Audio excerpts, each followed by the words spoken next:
In this video, we'll be drawing the graph of a cosine function. If you've not already done so, press pause to copy these guidelines into your notes. When you're ready to continue, press play. The example that we'll be doing is sketch the graph of y equals -2 plus 3 cosine 2x.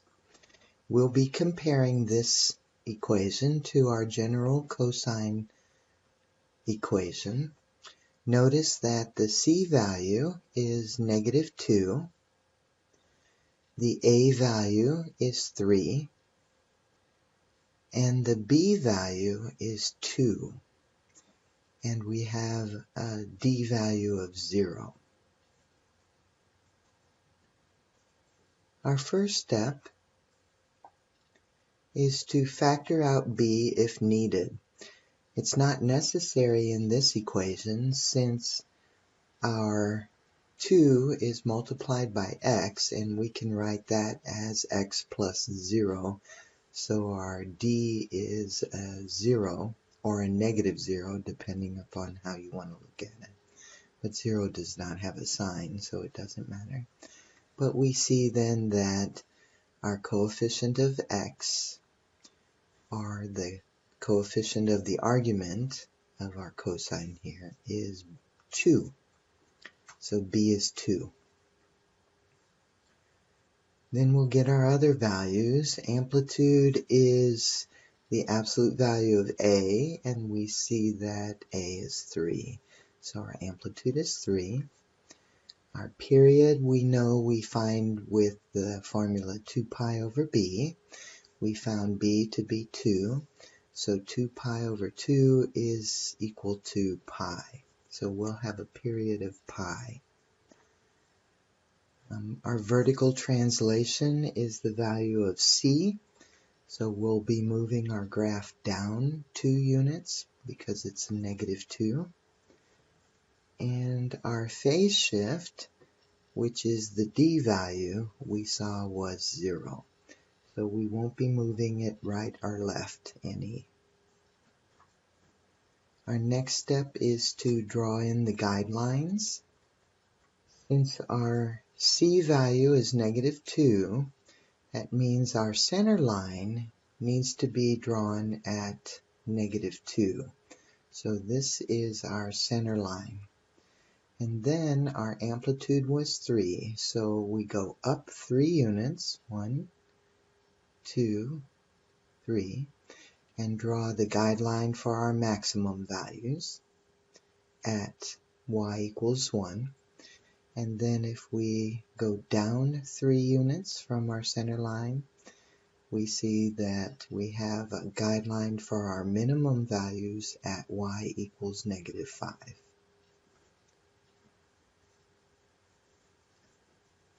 Our beginning x value is the phase shift.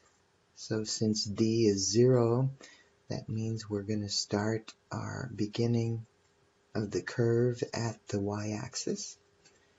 And then we want to divide the period into 4 equal parts to represent the 4 quadrants. So our period was pi. Pi divided by 4 is pi over 4. So let's go ahead and get our values that we're going to mark off on our x-axis. Starting at 0, we add pi over 4 and we get pi over 4. And then add another pi over 4 and we get 2 pi over 4. Add another pi over 4 and we get 3 pi over 4. Add another one and we get 4 pi over 4. So my notches on my x-axis, these all have a denominator of 4, so I'll label this in fourths of a pi. So I'll label up here at the axis, this is pi over 4, 2 pi over 4, 3 pi over 4, 4 pi over 4, which is just pi, 5 pi over 4. And let me go ahead and label to the left as well. Negative pi over 4, negative 2 pi over 4, negative 3 pi over 4, and negative pi. Alright, so I'm ready to go. Again, I'm going to start at the y-axis. Remind ourselves that this is a cosine curve with a positive a value. So I'll be starting at the maximum guideline. So my maximum guideline is up here, and I'm starting at the y-axis. So this is where I begin. Right. Then my next notch, pi over 4, has to be on the center line. Now be very careful, it's not on the axis, it's on the center line. So be careful not to put your point on the axis. My next one is at the minimum guideline, and that's at 2 pi over 4. And then my next one's 3 pi over 4, again at the center line, not at the axis. And then 4 pi over 4, I'll be at the maximum guideline. And then I can continue. If I was to continue to the right here, my next one would be at 5 pi over 4 at the center line.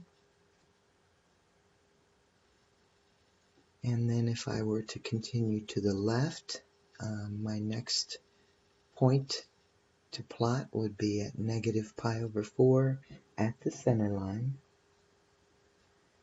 And then minimum at negative 2 pi over 4. And then a center line at negative 3 pi over 4. And then a maximum value at negative pi. Let's draw our smooth curve here.